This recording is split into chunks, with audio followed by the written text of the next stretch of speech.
Today on episode 447 of the I Am Salt Lake podcast, we are joined by local Salt Lake City author Jason Stevenson. We got to talk about what brought him to Utah, how he wrote the book The Complete Idiot's Guide to Backpacking and Hiking. You guys, he literally wrote the book on hiking. So he gave us hiking tips, and we even found that he is a World War II ship history buff, which was like mind-blowing because that made me very excited. Yeah, you guys nerded out a little too much for me. Oh, I could have done it more. It was so cool. Hey, before we get into that conversation with Jason, we should probably introduce ourselves. My name is Chris Hollifield. And my name's Chrissy Hollifield. Maybe this is your first time here, first time listening to this podcast, and you're wondering, what is this podcast all about? What's the theme of this show? Well, this podcast is all about showcasing awesome people here in Salt Lake City. We're talking to business owners, authors, tattoo artists, restaurant owners, breweries, distilleries, food truck owners. I think you guys see the pattern here. We're talking to anybody with a cool story to share. So, are you ready for the week ahead, Chrissy? School is starting. I'm excited and terrified at the same time, and I bet all parents kind of feel that way. It's kind of like real life is starting, but yet real life is not happening at the same time because of everything with the pandemic, right? Yeah, so you're like school's supposed to start, but there's a pandemic going on. I know. It's been weird. I'm sure everybody who is listening probably agrees with us. It's been a little weird. But yeah, I'm kind of ready for it. It'll be really interesting to see how this school year plays out. Yeah, we'll see. We'll see. And we know you guys know it's crazy out there, so we try the best we can to support local companies, especially right now. And lucky for you guys, we have a list of awesome local businesses at supportsaltlake.com. These are businesses who support this podcast, and we really do have some great supporters, including Elevation Chiropractic, Evolve Cabinetry for your cabinetry needs, Anchor Water Damage and Restoration, and more. The entire list of supporters is at supportsaltlake.com. All right, here's that conversation that we had with local author Jason Stevenson. Hopefully you're ready because this is a good one. Thank you so much for listening. Enjoy. I like to start right at the beginning, Jason, to even give our audience a bit of a picture to find out where you're from. Like, did you grow up here in Utah? Are you a transplant? What's your relationship with Utah? Yeah, I am a transplant. My family, we moved here back in 2011, actually driving cross country with a 6-month-old baby and a dog in the back seat, visiting friends along the way, and arrived here on Halloween. And luckily we had a costume for our little guy. So greeting trick-or-treaters on our first day in our house here in the 9th and 9th neighborhood. But I grew up in Northeast Ohio, outside of Akron, Ohio. My wife and I actually both come from towns right around Akron and went to rival high schools, but never met until we were both in Boston a couple of years later. Lived all around the country, mostly just boomeranging between the East Coast and the Mountain West, Boulder, Colorado, Pennsylvania, Santa Fe, New Mexico, Boston. And eventually, we ended up here. And we've been here since 2011, my wife, Jackie. And now we have 3 children. And 2 dogs. So we've multiplied. Wow. So you've been here for about, 9 years now, here in the Salt Lake City area, and you've traveled all around. I mean, you've lived in multiple places, but it sounds like Salt Lake City might be one of the longer places that you've lived. It's true. Yeah, we didn't know how long we were going to stay. And we came here for my wife's sort of postgraduate or post-residency, sort of a training after she did her family medicine residency, learning how to do C-sections and sort of higher level obstetric care for delivering babies. And that was just a 1-year thing. But we stuck around, and I think it really grew on us. We were choosing places with mountains. That was our deciding factor because we've been living in Lancaster, Pennsylvania, which is Amish country down in southeast Pennsylvania. Very flat, perfect for bike riding. If you're a road biker, boy, it's great. As long as you don't get stuck behind a manure spreader, you're great. But I lived in a mountainous area in Santa Fe and in Boulder, Colorado. And so I really wanted to get back to those mountains. And so we were looking at Asheville, North Carolina, and Denver, and Albuquerque, and Salt Lake. We just kept on running through all of the numbers and the attributes and the assets of these different communities and what it'd be like. And Salt Lake came out on top. And so that's how we ended up here.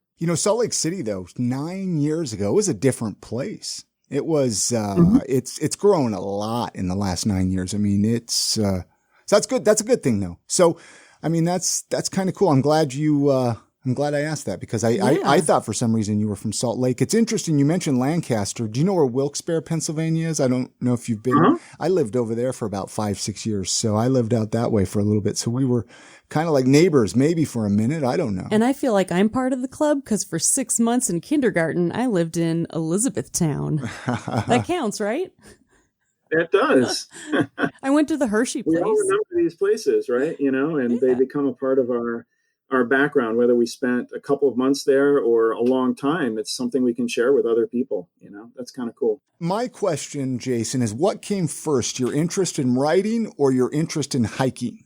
Definitely the hiking part. Really? Growing up in Ohio, boy, Utah's got a lot going for it. And I think that's maybe one reason why I appreciate what we have in this state. I didn't grow up here. This isn't sort of the usual backdrop. So I did a lot of camping and with my family and with Boy Scouts in Ohio.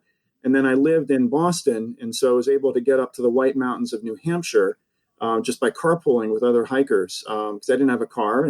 But luckily found some folks with the Appalachian Mountain Club, and we did a lot of hiking there. So that's where I really fell in love with the outdoors and with going on hikes and challenging myself, doing winter camping, snowshoeing, just trying a new thing every season, trying to build my skills. And the writing came later, but I'm glad that the two have combined for sure. What do you love the most about hiking? Like, what is it? Like, is it one thing or is it multiple things that you love about hiking? I think when you are away from noise and away from light pollution, I mean, those are the things that I think when you really get out there and you notice there's no highway in the background, there's no siren that's going off, there's no glow on the horizon from the city. You can actually see and hear to a degree that you just can't where most of us live. That's when I think it really hits home. And that's what I'm always seeking. I'm seeking that solitude. I'm seeking that getting away from it all. And of course, nowadays with COVID, that's great. To get away from it all is doubly important. So I'm always looking for the out of the way, the hard to get to, the place that isn't on the map or in the guidebook, but is something that hopefully I can drag my family out to and will survive and get to enjoy that little bit of peace and quiet and wilderness that takes us back hundreds of years to what it used to all be like. I have a weird question, but I was just listening to another podcast today and they talked about this. Have you ever heard from new hikers if they go to kind of get away from everything, but then while they're out there, they still hear phantom noises? Like their brain fills in some of the chaos noise that they're used to while they're in a quiet spot? It's funny that I've not heard of that, but I wouldn't be surprised. I'd also, having done a couple of hikes in places that, especially solo hikes, that's when you start to hear things that probably aren't there. I once camped outside of an abandoned mine up in the mountains of New Mexico, and I could have sworn there was a bear that was living in there and was just kind of ambling out there to check out my tent in the middle of the night. I convinced myself that every sound I heard was just one more step of that bear coming closer. So our brains do fantastic things when we're kind of cut off from our normal background and experience. I have a couple of questions about hiking I want to ask. Of course, I want to get into your books, but let me ask why we're kind of talking about hiking and you've been out by yourself and you're talking about hiking with COVID and everything. I want to kind of stay on that little train for a second. Have you noticed more people out hiking like this year versus other years as a way for people to get out? Have you noticed more hikers out there? Definitely. Yeah. I think we're blessed in Utah that we have such amazing trailheads and mountains and places to go that it still doesn't seem crowded in most places, even with more and more people seeking solace in the outdoors. I know that national parks and places on the East Coast are definitely getting oversubscribed. But yeah, people are out there. It's actually exciting to see folks, talk on social media. Hey, I want to go backpacking for the first time. Can folks help me get some gear together or tell me where to go? Or I want to go up to a lake in the Uintas. Which is the best spot? And a lot of folks responding. And then you get the pictures a couple of days later, and there they are up in the mountains, letting folks know that, hey, I had a good time. So I think we're lucky in Utah that we have so many different places to go to that you can still get away and not feel crowded. And it's exciting to see new people experience, what we've got in our state. Yeah, that's what I was wondering, like if our trails here were getting crowded or if they were, how they were doing. I don't know. Like how the hikers who are always there are feeling right now. Are they like, is it like the guys who work out at the gym and then New Year's comes and they're like, damn it, everybody. I've got a bias there because I'm trying to sell a book to get people to go hiking more. So there's lots of space. But I have heard from folks who, find their favorite fishing hole or their favorite trail have more and more people on it than they're used to. Yeah. But I took my boys up backpacking into the Uintas a couple weeks ago, and we still, a couple miles into the trail, found a campsite where we could only see one other tent, probably half a mile away across a ravine. And it was actually comforting to actually see at least one other person up there, and it didn't feel crowded at all. A lot of people on the trail, but so many places to spread out. Very cool. A little bit of research on you, obviously, before we did this podcast, Jason. It shows that you've written 2 books. Is that correct? Or have you written more than just the 2 books? It's these 2 books, yeah. There's 10 years ago, I did a first edition of the book that's currently out now. Back then, it was called The Complete Idiot's Guide to Backpacking and Hiking, which actually probably confirmed many of my teachers' predictions that if ever I wrote a book, would have the word complete idiot in the title. But it was a part of that guidebook series, how to do HTML, how to learn knitting. It's kind of like getting people into new subjects and skills and hobbies. And about 10 years ago, I was freelance writing and they called me up and they said, hey, do you want to do this book project? And I was like, wow, that sounds like a lot of work, but hey, let's give it a shot. And so I spent the summer of 2009 writing the book. Didn't get outside a whole lot, just spent a lot of time inside writing thousands of words a week. It came out in 2010 and it did pretty well. And so when the publisher was trying to update these books, they picked my book to be the first one in this new series called Outdoor Adventure Guides. And they said, hey, can you do an update on it? And a lot has changed in 10 years, from technology to, how to use your cell phone, to gear that's available, to even, best practices and how to be safer on the trail with other people. So I put all that into this new version, probably updated about 50% of the content, read through every word, every chapter, and put out this new book, which provides a lot more information and updated information. And I guess what I like to say is I've gotten into a lot more trouble and learned a lot in those 10 years as well. The subtitle of the book should be, stories about how I almost died in the wilderness, and here's how you won't follow my example. So it sounds like to me, as long as you get the updated book, that's good enough. I mean, you don't need to get the older one either, right? So yeah. The new book's called Outdoor Adventure Guides, Backpacking and Hiking, and it's it's got some of the content from the older version, things that don't change, like the 10 essentials that you should bring on every trip, or how to, what to do with them if you find a mountain lion stalking you.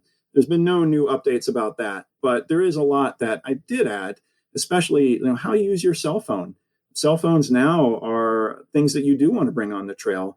Back when I wrote that book 10 years ago, I advised people to actually leave them behind because there's just extra weight, and bring a camera that is more waterproof and things like that, I advise. But now the cell phone's a great tool because it can really act as a GPS, a communicator. It can even be an emergency flashlight. So it's a good tool for folks to have. How is the reception, though, for most cell phones? I've always thought, like, if you went out in the back mountain, you couldn't get any. I mean, I guess it's almost 5G now, right? 4G. Would a compass work if you're not connected?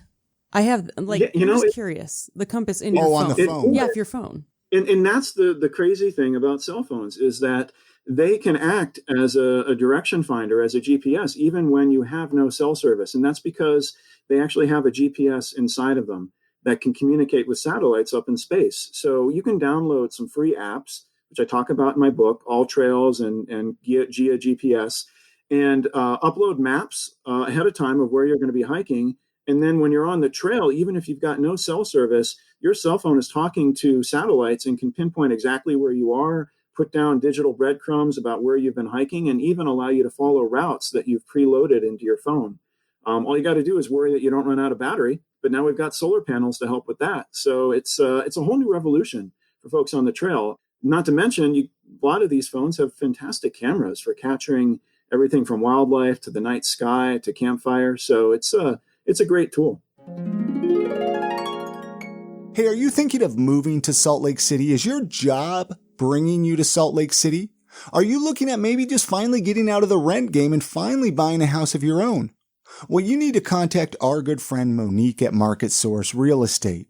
The cool thing is she actually helped us find the home that we're recording this podcast in right now. And I am so grateful for her because buying a home using Market Source Real Estate was probably one of the best things that I feel we've ever done. You know, they found us a great home. We have our studio. It's been so fantastic. I cannot recommend them enough. The whole process was easy. It was so easy. It was just so wonderful. They were on top of it. We actually were really lucky to get the house that we got because they are so on the ball. And they've been on the ball for over 20 years. Market Source Real Estate has a background in flipping houses, and they've owned almost 20 homes themselves, so they know the ins and outs of older homes if older homes are your thing. And if you're looking to sell your home, Market Source Real Estate is amazing at that because I know for a fact when I scroll through my feed and I see that the homes that they're selling, I want to buy all of them. Beautiful. They're so gorgeous. I know. I mean, they really know how to help sellers improve the property and stage it so you can make more money. All right. So like I said, if you're looking to move to Salt Lake City, I know there's a lot of jobs that are bringing people here, or maybe you're just looking to move across town, right? Hey, if you're looking to get a new home, looking to sell your home, call Monique at Market Source Real Estate. Her phone number is 801-810-6773. Again, the phone number 801-810-6773. Or just find her info at thinksaltlakecity.com. That's her website. Again, that's thinksaltlakecity.com. And many thanks to Monique over at Market Source Real Estate for sponsoring this episode of the podcast. You always hear these stories of hikers that get lost, or, you can't find them for multiple days. They get lost from the rest of their group, or something happens to them. Is there something that you notice is like a trend with what they do wrong? Like, is there something that maybe as a listener, like say we go hiking with friends, so that doesn't happen to us. Like, what are some things for somebody like myself who doesn't go out a lot? We might not know certain things to look for or stuff to bring to prevent getting lost or getting disoriented or something. Yeah, because I have a random question later about that too.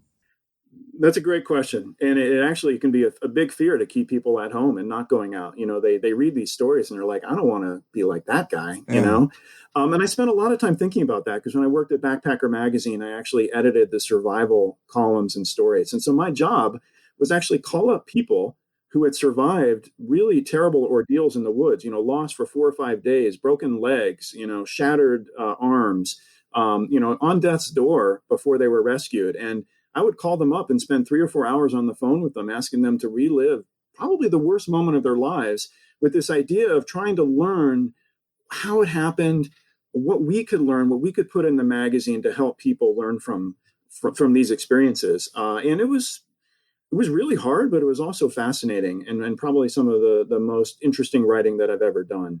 And what I learned from those stories was, there's certain random things that you just can't predict, lightning strikes and thunderstorms and flash floods, those things can just happen. Slipping down a steep embankment and shattering your leg will definitely, change your experience. But there's decisions that can go into that. And the two biggest, I would say, is first of all, leaving the trail, trying to take a cross-country shortcut. Seeing where you're supposed to be going, be like, I can get there a lot faster if I just go down this ravine and up the other side. And all of a sudden, I've got more hours or something else. That's when people generally get into trouble, when you leave the trail. So leaving the trail is something you should never do. And the second thing that I've discovered is not listening to that voice inside your head that usually is more perceptive than the rest of you about, hey, this doesn't look right. Shouldn't the sun be over there if I'm hiking back to my car? I don't remember this trail being as steep, or these trees don't look quite the same way they used to. And when you're hiking in a group, it can actually be really important to voice those concerns because other people could be having them as well. And all of a sudden you say, hey, I don't think we're on the right trail. Someone else could be like, oh yeah, I've been thinking that too. And then you stop, you figure out where you are, you figure out if you made a wrong turn and you can correct yourself. But if you keep that voice to yourself, or you just convince yourself that it's nothing big and you just keep on going and plowing forward, that's when you get into a lot of trouble. So those are the two things I definitely have seen repeated over and over in the stories that I've seen. Interesting. I've just always wondered that. Me it was too. A perfect opportunity to ask you that right in there. Mm-hmm. I want to talk more about hiking, but let's talk about a little bit more about this book that you wrote. Virtually 2 books. Now it's more of an updated book. When you first were asked to write it, I mean, did you have any doubts that you could even write a book? The fact that you've never written a book? I mean, like, I know if I was asked to write a book, I'd be like, oh, I can't write a book. I don't know what I'm doing. I didn't know if you had any doubt about writing it. I certainly did. Yeah, it definitely felt like this is a big project. I've never written anything this big before. And a lot of the writing I'd done is more like 300, 400, 500 word articles. That was kind of what my specialty is, really drilling it down to something that you can read just in one sitting real quick. So it was a big challenge. And when I talked to some of my colleagues and friends who had written books, they said, okay, don't think about it as just a big book. Think about it as chapters. Think about it as just a bunch of components that you're going to stick together into a book. And that's what I did. I ended up doing an outline, and I think I put 25 or 24 chapters in there. And they said, start with the easiest topic. Don't start with chapter 1. Start with the topic that you're most familiar with. So for me, I think I started with the first aid chapter, chapter 5. And they said, just write that, see how it goes. And then, kind of cherry pick, move around, pick the topics that kind of flow with each other and do it that way. And it'll become a lot easier. And just think, okay, I'm not writing one, 100,000 word or 130,000 word book. I'm just writing a whole bunch of 4,000 or 5,000 word chapters, which still felt like a lot, but it was a lot better than trying to put together a giant tome. And that worked. The funny thing about that first aid chapter is the first one I wrote 25,000 words for that chapter when it was only supposed to be 5. So then I had to cut the darn thing down quite a bit. So it kind of helped me understand how to be concise, how to get it down. And it was with a subject matter I was familiar with. So it's a little easier to learn with that experience. Yeah, because it's easy to nerd out when you're working on something that you're passionate about and just get it all out there. That makes sense. Do you have any any advice for somebody who might be writing a book? Like, obviously not necessarily only a hiking book or something about like an idiot's guide per se, but just writing a book in general. Yeah. Talk to other folks who have done it. That was a really good advice point I got. And so I had a couple of friends who had written mostly nonfiction books that had sometimes come from magazine articles that they wrote or stories they'd come across. Some were travel books as well, which are always, great things to read based on personal experience. And so I asked them, how do you do it? Some of it's logistical, like how do I need an agent? How do I negotiate in advance? What's a good number? All that kind of stuff. So I'm pretty a neophyte at that. I definitely, didn't bargain hard. It was like, hey, you want me to write a book? Great, I'll write a book. Just show me the contract. You can get into a lot more detail on that. But if you just want to write a book and you want to do it, then I think talking to folks who have been through big projects like that before, and maybe someone who's also still writing a book, someone who's in the process is good. And then breaking it into smaller points. You're going to spend a lot of time on your computer. So think about how to get some breaks in there. We're all spending a lot of time online and things like that today. And I think we're all getting better about, hey, whoa, I've been on a screen for like 6 hours today with Zoom meetings. I need to do something different. So make sure you build that into your schedule as well. Set realistic deadlines and then realize that you're going to probably go over them. So develop a really good relationship with your editor so that they know that you're going to still deliver it, even if you're going to miss a couple deadlines and go over a bit. And the last thing I'd say is that just make sure that some of the details are pinned down. I didn't realize in writing my first book that I was responsible for the photos and illustrations in it too. And that came up probably about halfway through. And I was like, oh, wait, I got to do that. And so, making sure you know all of those details and remember them as you're going through is a good thing. Know what your responsibilities are. And they're in charge of all the distribution and stuff. You haven't had to worry about any of the distribution of the book, right? Yeah, no, they help get it out to bookstores and libraries. Although authors are these days also their own publicity machines. You especially if you're don't have a big name and you don't have an automatic audience like this book. I'm still searching for an audience for it. You do pitches. And most writers are familiar with that. A pitch is where you go to like a reporter or an editor or someone, you say, hey, look, I've got this idea or this new book idea. Will you publicize it? Will you write an article in the newspaper about it? Or maybe I can write an article for you. And then could you mention, hey, I also wrote this book. So ways to get your name out there. It's pretty common for most authors to be doing that, even for some of the big name ones. I mean, they're the ones going on the late night talk shows, right? They do that to sell more books. Neil Gaiman, Malcolm Gladwell. It's all the Well, those Even are Malcolm not, Gladwell. those aren't in your realm, but they're authors. There's some of Chrissy's favorite. There's some of my favorite authors. Yeah. Yep.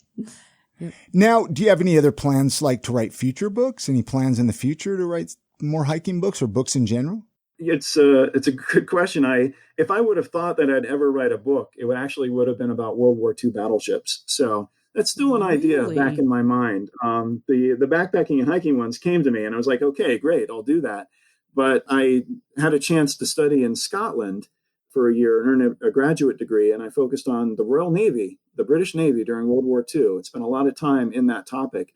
Found some amazing stories just doing my research. And always felt that if I would ever write a book, it would be about something that I had dug up in my research there. It's been about 20 years. I still haven't figured out what that is, but someday I hope to put something together on that. So maybe that dream will eventually happen. Very cool. That would be so cool. Yeah, Chrissy's a history nerd. Yeah, I was just sitting here because I remember my grandpa telling me stories about when he was fighting in World War II. And I would love to learn more. I mean, that doesn't exist, does it? I've never heard any stories about it. I love it. Never looked. Sorry, I'm feeling very excited about this. Never looked. So back to your book. Another question about your book that just popped in my head real quick, Jason, is, so it's called, the original title was The Idiot's Guide of it. So what if somebody's like an expert hiker? Would they find any value in your book? I tried to add in sections that would appeal to more experienced hikers, things like night hiking. Okay. Or how to climb a mountain.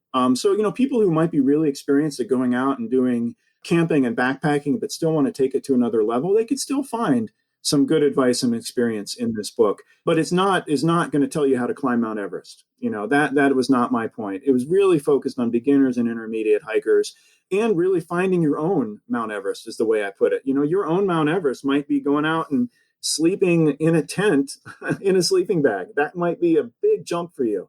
So this book tells you how to do that. You might also want to do like a rafting trip, or a canoe and hiking trip. And so this book will tell you how to do that. So just building new skills, whether you're new or intermediate, and just helping you plan some new trips and get outside. All right, this episode of the podcast is sponsored by our friends at the Salt Lake Barber Company. Hey, the Salt Lake Barber Company is located right downtown at 10 East, 800 South. They're offering haircuts, beard trims, straight razor shaves. They are a true community barbershop. I know a lot of you listening already know that Isaac over there cuts my hair, trims my beards. He does a top-notch job. All the barbers over there do a great job. Their website, saltlakebarberco.com, that's where you can go and schedule and get yourself a guaranteed appointment. They do take walk-ins if they're available. I know every time I'm there, though, and somebody walks in, they're not available, so make sure to schedule that appointment at saltlakebarberco.com. Again, they're offering haircuts, beard trims, straight razor shaves. They also have products over there if you need any beard oil, beard washes, soaps, all that good stuff to make you feel clean. Their website, saltlakebarberco.com. Go check it out. Go schedule yourself a haircut today. And many thanks to the Salt Lake Barber Company for sponsoring this episode of the podcast. Let's get back into that conversation with Jason. Thanks for listening. You were mentioning Mount Everest. Have you hiked Mount Everest before? No, never been to that part of the world. I've had a couple of friends who have spent some time at base camp and climbing around there.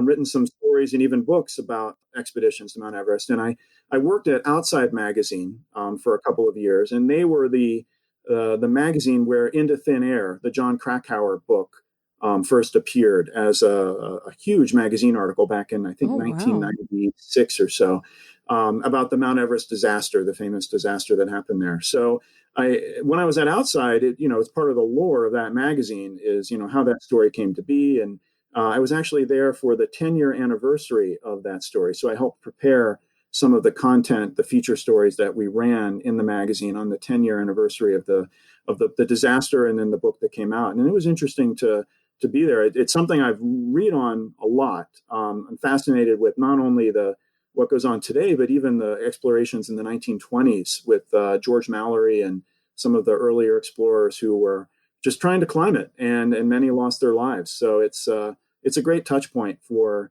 wanting to push yourself.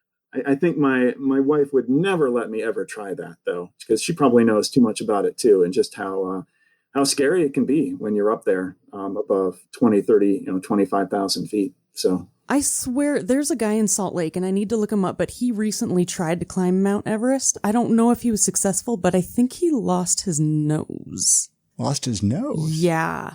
He's a friend of a friend. And, yeah. Is Mount Everest, okay, I have the weirdest questions. Is Mount Everest also the place where one of the landmarks is a frozen body in a green jacket? Yeah, green jacket man. There's yellow yeah, or green man and green jacket I'm not man. Yeah. totally full of crap. No, wait, there's a frozen body that people see? Yeah. Yeah. I mean, 1 out of 10 climbers dies on the mountain. So it's 10% right there. Oh, so I just have no desire to, like, zero. No, thank you. Do you have any bucket list hikes that you're like telling your wife, like, I have to do these? Right now we're in the family camping stage. I've got 3 kids under the age of 10. So if I were to do some serious backpacking, I'd be solo, I think. My wife and I have done a couple of trips when we've got some good babysitters that are willing to be with our kids for a couple of days, mostly up in the Uintas. But one place I'd really like to go to with my family is Cathedral Valley at the northern tip of Capitol Reef National Park. It's this rock formation that looks like one of those old Gothic cathedrals in the Middle Ages. And it's hard to get to. You got to know your dirt road navigation and go at the right time of year. But I've seen some photos from some folks I know in the area, and that's on my bucket list to get there. It's Cathedral Valley and Capitol Reef. And then just more explorations in the Uintas. There's just so much up above Camas and Evanston area that you can get to, and especially when it's 100 degrees in Salt Lake, it's much better at 8,000 or 9,000 feet. Really comfortable. So good picnic weather. Absolutely. What's the best way for listeners to find out about like trails and hikes that are available in Utah? Like, I think you might have even mentioned an app earlier. Yeah, I actually spent a lot of time in my book talking about that because that is one of the big hurdles, especially for people new to this. I mean, one good way, which is easy and we're all pretty used to it, is just going on social media and saying, hey, look, what are good hikes or places that you've camped? You'll get some good advice. You kind of want to weigh it with the person that's giving it to you. If you have, some ultra marathoner telling you, oh, yeah, it's an easy hike, don't worry, you might want to check those details before you go out yourself. But that is a simple and easy way to get good information, especially close to home. If you want more of a wider spread, then there are some good apps. There's All Trails and then Gaia GPS, GAIA GPS. Those are 2 very simple free apps you can download that will help connect you to trails all around. They're easy to use. They didn't exist 10 years ago. This stuff was not around when I wrote the first book. And when I went to update it and I was starting to check into it, I was just amazed about how helpful and easy your smartphone can be. You can actually even go on a desktop computer, get all the information there, and then send it to your smartphone. And so it's there with you when you're hiking. So you don't have to actually look for it on a small screen. You can do it on a bigger screen or on a tablet. So that makes it a lot easier. And I always counsel folks when they're looking for a hike, 3 things to keep in mind are the distance, of course, what the mileage is, the elevation, because if you're going up 2,000 or 3,000 feet on a hike, then all of a sudden you're going to be expending a lot more energy and calories. So find out what the elevation profile is for the hike, and then access to water and shade. Those are other factors that can really influence whether you're going to have a good day or a bad day. So that's something I put in the book as well. I even have a little chart that says, hey, if you're an intermediate hiker, if you were going to hike 5 miles and there's 2,000 feet of elevation gain, it's going to take you 8 hours to do. So it kind of gives you a ballpark of how much time you might be spending on the trail. Sounds like I need to get this book. Yeah, me too. Because eventually the kids are going to make us do it, Neither one of us are big hikers. We keep telling ourselves I think we would love it if we didn't have such bad allergies. Yeah. And I have asthma, so I get up there and I'm just dying and, I'm sure we would love it if we were healthy people. Let's switch directions to Salt Lake City. We have a few Salt Lake City related questions that we ask on every show, Jason. We all have family and friends. They come visit us. They're like, we're going to be in Salt Lake City this weekend. Show us around. Give us a tour. Where do you take them? Do you have maybe even a hike or camping, or is downtown, or some people say the temple? I don't know if you have one or two favorite places you like to take people. Yeah, absolutely. We wish we had visitors these days. That's for sure. It's we miss showing our friends and family around, but we live near the 9th and 9th neighborhood of Salt Lake City. So one thing we like to do is just have folks walk down with us to go to a restaurant, get some gelato, just hang out by Liberty Park in that area. So really just, showing folks how livable and walkable Salt Lake City can be. There's not many cities that you can live downtown and in a kind of like a neighborhood and still be able to walk to all these different things, or even jump on your bike and go do that. So definitely 9th and 9th neighborhood is a big spot for us. If we want to take them up to the mountains, I would say Silver Lake and Brighton is one of the big spots we like to go to, the boardwalk that goes around that lake there, especially in the summer when it's not under 12 feet of snow. That's a nice accessible hike for most folks, especially grandparents. They really enjoy seeing the birds, and every once in a while we'll see a moose or a porcupine or something like that, which can be big, exciting stuff for folks from Ohio, which is where our family's from. So that's a big one. And then if we've got more time, then a road trip down to Moab or Zion are definitely in order. We've met a lot of friends who've come out from the East Coast and done some tandem camping trips in both those areas, getting a good campsite and even doing some dispersed camping, some wilderness camping where you got to bring your own water and dig your own toilet. We've done a couple of nice meetups with folks down in the San Rafael Swell area, which is another beautiful spot of our state. You were mentioning gelato there in 9th and 9th. Any other favorite local eating spots? I always ask that, from people, do you have one or two favorite spots that you like to go to? Yeah, we really enjoy the kind of Nepalese Indian restaurant Kathmandu. That's Himalayan Kitchen, which is downtown, right on State Street near the City Hall. That's a place that we always bring friends and family to, just enjoy the great food. And it's funny, there's actually a couple of pictures of Mount Everest on the wall there as well, to bring it back to an earlier conversation point with the Mount Everest being right on the border of Nepal. So that's a good one. I think we enjoy the flatbread pizza at the pizza place down in Sugar House. Our kids love the make your own pizza there. Really an exciting opportunity for them to get the same thing every time, even though they could add whatever they want. How kids are. They enjoy the choice, but stick with their routines. And then the gelato at 9th and 9th, we like Dolcetto Gelato. That's a nice spot. Great for bribing kids. If you want them to do something, it's a very convenient stop on the way to or from something that we have to drag them to. Good parenting tips. That's going to be his next book he writes. Hey. Is there anything that you would change about Salt Lake City if you could? I know that's kind of a big question, especially right now with COVID. But obviously pre-COVID, is there anything that you would change about the city? That's a great question. I spent a lot of time thinking about the city. I'm involved with our local community council here around Liberty Park. So we deal a lot with transportation and biking and zoning and planning and kind of all those boring things that make a city run or not run. And I think one thing that I would say is that I'm afraid that Salt Lake City is becoming a place where it's really hard to find an affordable rental. We were fortunate when we moved in. We rented for a couple of years when we first arrived and found a spot in the 9th and 9th neighborhood.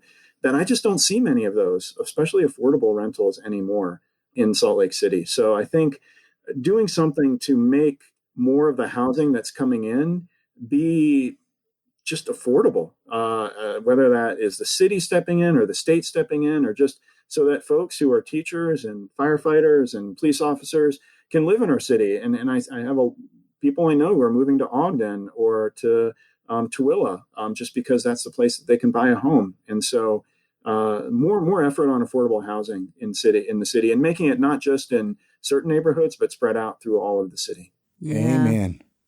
Yep, I agree. It's getting kind of scary, man. I'll tell you, I remember 20 years ago when I first moved to Salt Lake, gosh, I was finding one bedroom apartments for $350, $400 for a one bedroom apartment downtown. like in nice places, Ninth and Ninth apartments or right downtown on like 300 South. I mean, now you're lucky to find a place for $1,500, $2,000 a month. Yeah. It's out of control. And I see it on social media, people just posting, hey, I'm looking for a 1 or 2 bedroom, in the East Liberty Park area. Anybody can help me. And the pickings are very slim, and they're disappearing too. They're being torn up and being replaced by either houses for sale or more expensive ugly new units. stuff. Yeah. So, ugly new stuff. Gross. And you're lucky that you got a place over there at 9th and 9th, man, because they're few and far between. And as soon as they go for sale, they get snatched up. Yeah, I was out of town when our house went on the market. So my wife made the offer over the phone with me. So it was basically a 2-hour thing that she FaceTimed the video with me, and we're like, let's do it. And I think there were 4 bids in that time period. Yeah, so good for her. She knew it. She's like, I got to do this now. Yeah, that's how you do it. It's pretty crazy. Well, first of all, it's been so much fun to have you on the podcast, Jason. I'm serious. I didn't know. I was like, well, okay, we could talk about backpacking and hiking. This could be fun. But, you got a really great story, and I'm so glad that we got to kind of pick your brain a little bit. I know there's probably so much more that we could still find out about you, but that just means we'll have to bring you back through, and bring you back on the show. The Battleship book, right? Yeah, once you write that book. Oh, my gosh. Please write that book. Was there anything that you were hoping, though, that we would talk about that we didn't get a chance to talk about? Like, I like to try to open it up before we completely wrap it up. If there's anything you want to promote or talk about or bring up. Yeah, it's interesting. One thing you asked earlier about, how do you actually get to write a book? And if you want to write a book, how do you actually go about doing it? Where do you find the time? How do you manage that? And I think it's actually something that is more accessible. I mean, I'm not a full-time writer. I haven't been a full-time writer in years now. I work for the ACLU of Utah, the American Civil Liberties Union, as my day job. I do communications work for them. So you don't have to actually be a full-time writer to pull off writing a book. And I think that's important for folks to know. If it's something you're passionate about, something you know about, you got a good story, you can go and do it. And you don't need to actually have someone ready to buy it. I have a lot of friends that are working on books and workshopping them and going to conferences, sending chapters to friends, getting feedback. With no one actually out there right now gonna publish it for them, but they're still working on it. And eventually, when they get to a point that they're like, "Hey, I've got some good chapters I can send off," they can pitch it to agents and pitch it to publishers and get that process going. So you don't have to drop everything and say, "I'm going to be a writer." You can just have a passion or an interest or an expertise and say, hey, look, I'm going to turn that into a book and just start on it and carve out, whether you're a morning person doing it, right when you wake up, you're an evening person doing it then, or even if you're one of those folks who can watch TV and write at the same time, hey, God bless you. Go ahead and do that as well. Just devote that time every day and give yourself those deadlines and you can do it. Very cool advice. Right I like that. I like that. I always thought I could write a book, so maybe I need to actually. It's just taking the baby steps. Yeah. It's breaking it down to know where to start, it sounds like. Yeah, I like that. I bet there'd be interest in the Complete Idiot's Guide to Podcasting. So. Yeah, well, actually, that opens up a question that I should have asked in the beginning. So you might have mentioned this. Did you pitch that to somebody, or how did you get in with the Idiot's Guide? Because they're like a set. Is it the same person that writes all of them, or not writes all of them, but obviously not writes them, but publishes them? Yeah. Yeah, they are. They're always looking for kind of folks out there to write their stories for them. So they have acquisition editors that are on the lookout. So I had just left Backpacker magazine, where I was an editor, and I was freelancing at the time, just writing articles for Backpacker and a bunch of other magazines. And this acquisitions editor at the publisher called up Backpacker and said, hey, we're looking for someone to write a book all about camping and backpacking and hiking.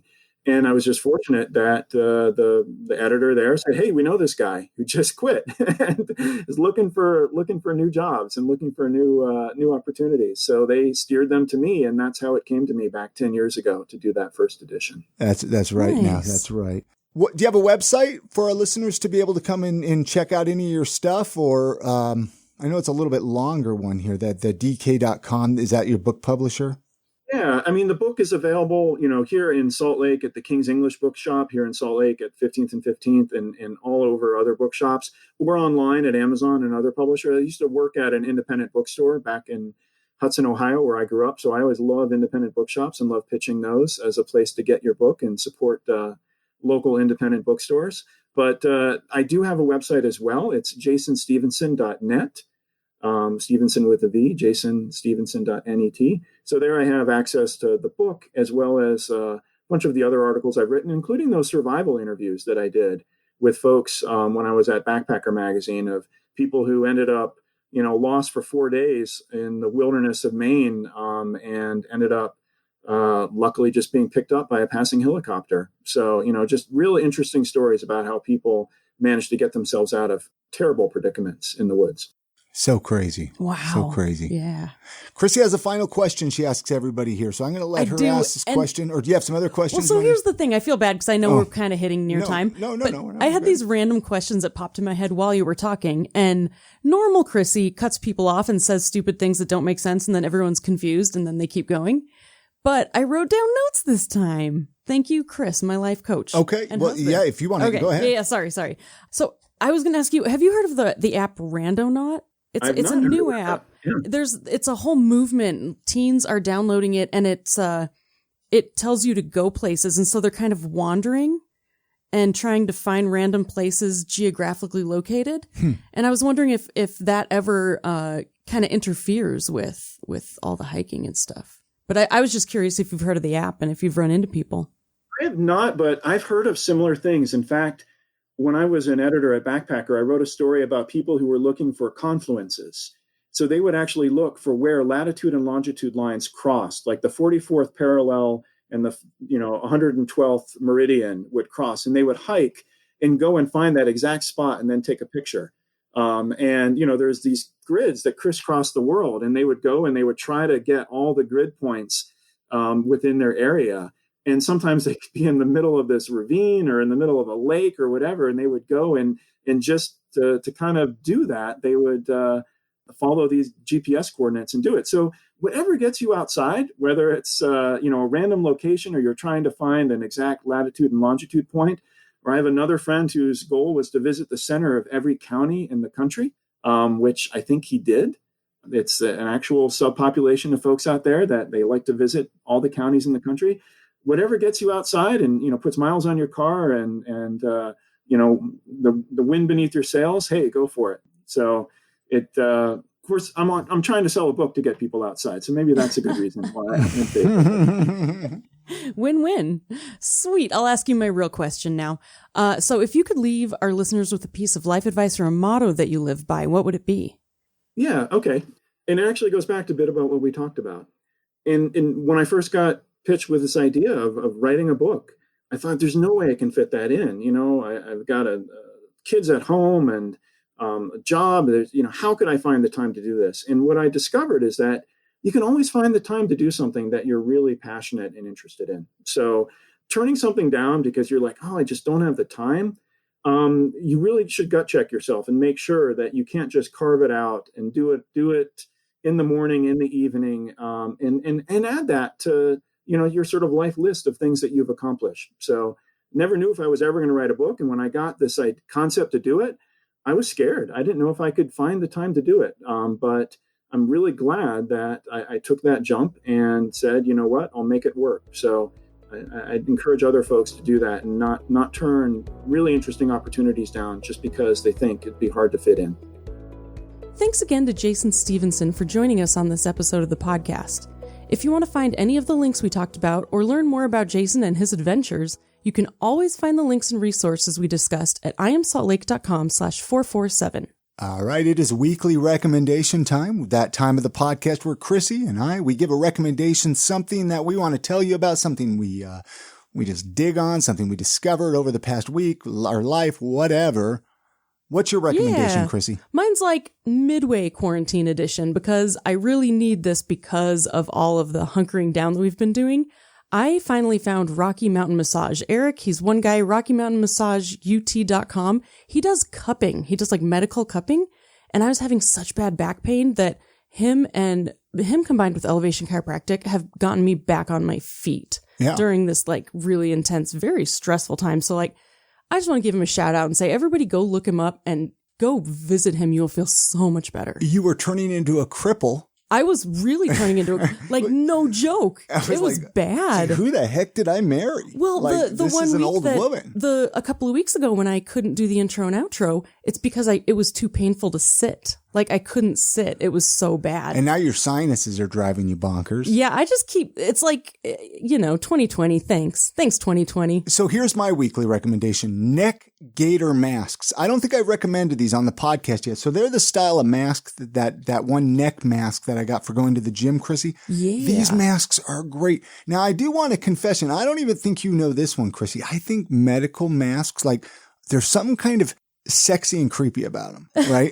No, like you see, I there's something kind of morbid about them too, like a traditional medical mask, like especially you see someone just walking around downtown with it, right? Mm-hmm. Because of everything going on. I like the look of those, but these neck gaiter masks, they're great for a guy like myself with a longer beard.